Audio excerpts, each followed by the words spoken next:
Let's be honest. How many times have you been told that controlling the center in chess is super important? The thing is, nobody explains why. Nobody shows you. In this case, when we talk about the center, we're talking about these four squares. Just know one thing. If you control the center, it doesn't matter if they attack us hard on the flanks. They won't be able to do anything. I'm going to prove it to you with a Rubinstein game that will blow your mind. Many of you might be wondering why this chessboard is moving on its own. Chess-teacher, what's going on here? Well, for those who want to know, at the end of the video, I'll explain what this chessboard is, how to get it, and all the deals we have with this channel sponsor. So for those interested, stick around until the end, and for those who aren't, just enjoy this video because you're really going to learn a lot. With the white pieces, Rubinstein, as you can see, opted for a French defense, although starting first with the d-pawn. Here, the typical move is d5, and we have several options. The exchange variation, capturing here, the advance variation, playing this pawn to e5, and the two knight variations, which would be knight c3, very popular nowadays, and knight d2, the Tarrasch variation, which for a long time, had always been the favorite of most grandmasters. In this game, knight c3 is played. As you can see here, the pawns clear the way for the knight to pass, right? The idea behind this knight c3 is that now a typical move like c5 would be a mistake. Why? Because you would simply be losing a pawn, since here pawns would be exchanged and then a line would open up for the queen, and this pawn would end up being captured with pawn takes pawn, and knight takes pawn. If you don't understand it, that's okay. The idea is for you to improve your calculation, right? That's why I don't move the pieces. In this game, knight s6 was played, which is the main line, and many of you will say, let's see, knight f6. Honestly, it scares me a little because of these types of advances. This should scare us, because this knight simply comes here and then prepares these types of advances on c5. So this should scare us. In the game, e5 wasn't played. Instead, another one of the main lines was played, which is this bishop to g5. What is the idea behind bishop to g5? Well, it's very simple. The idea is to pin this knight, right? As you can see, this bishop is now being very active. It pins this knight and threatens this pawn advance, pinning it and winning the piece. That's why here, black only has two options. The main line, which would be to exchange the d-pawn for the e-pawn, and it would continue like this. I'm reciting it from memory, so you can improve your tactics. D takes e4, knight takes e4, bishop e7, and then it would continue with knight takes f6, and the correct move is g takes f6, doubling pawns, but the king is going to castle queenside and absolutely nothing would happen. The game continued with bishop e7, a totally logical move, and white presses with e5. What should black do here? Well, the idea is simple. They have to retreat the knight no matter what, and I don't think there's any better option than retreating it to d7. It's true that black remains very passive, but they can always counterattack with his pawn over here. The idea here is that what the white pieces do is exchange this bishop to avoid losing time, since it was also being attacked by the queen, and trading it would be the best option. And after trading it, the best option for white is to play queen to d2 to castle queenside quickly. We find ourselves in a game where white is going to castle queenside and black is going to castle kingside. You're going to see the importance of the center because you're really going to be very surprised. When you finish watching this video, you're going to want to watch it again because it's going to be one of the most spectacular games you've ever seen, and you'll say, okay, now I really get it. The game continued with castling by the black pieces and f4 by the white pieces. What's the idea behind f4? Let's see, king, get yourself together, come on. The idea behind this f4 is very simple. Since black is going to play c5, do you see it? They're going to be attacking the base of the pawn chain, or this arrowhead.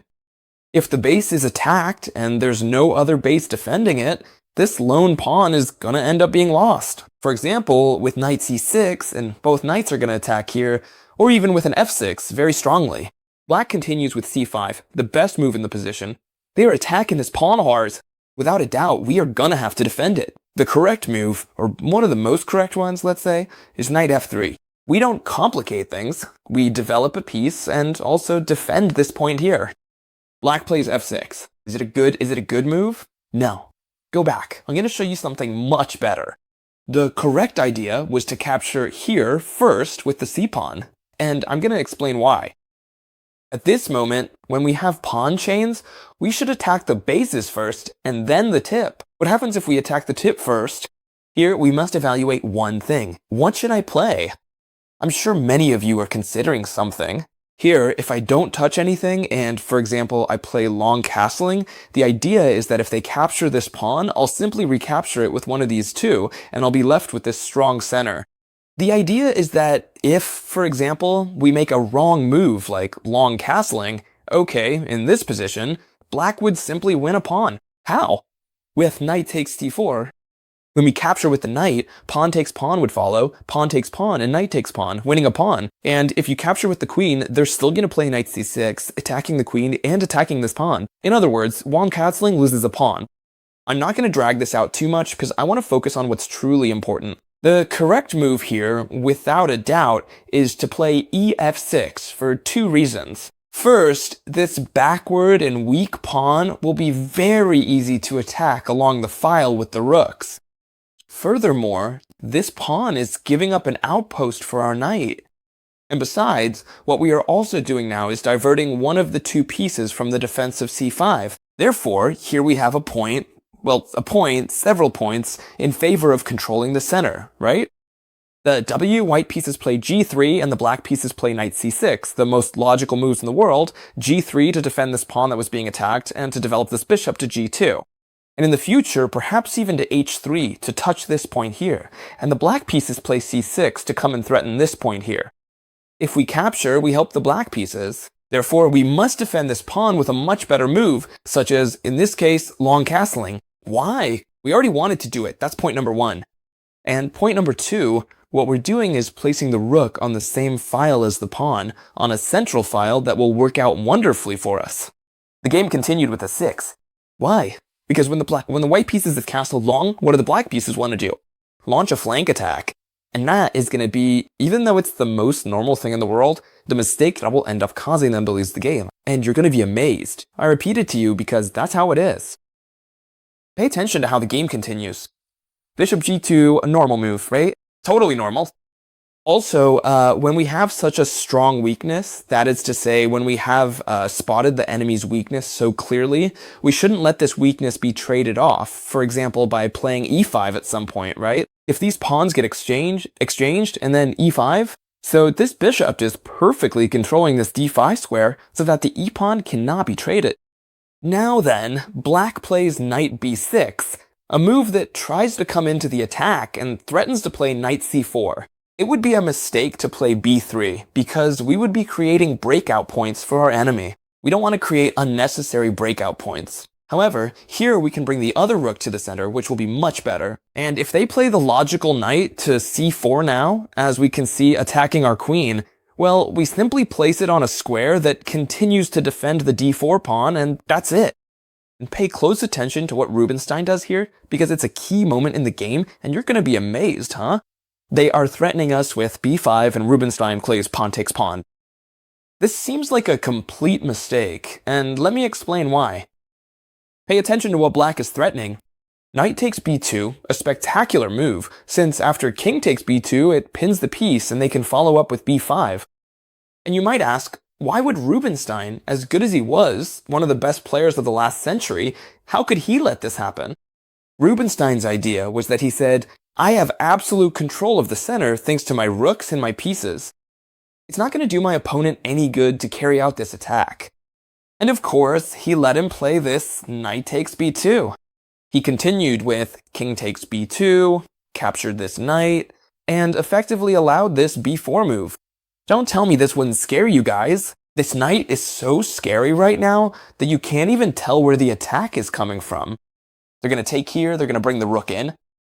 Well, Rubinstein effectively said, if you don't have the center, you won't be able to attack me well. Simply put, you've given up a knight, I'm going to give you this one, and I play knight d4 with the idea that I'm cutting off your queen's entire diagonal. Now, this queen cannot come to the attack. Do you see it?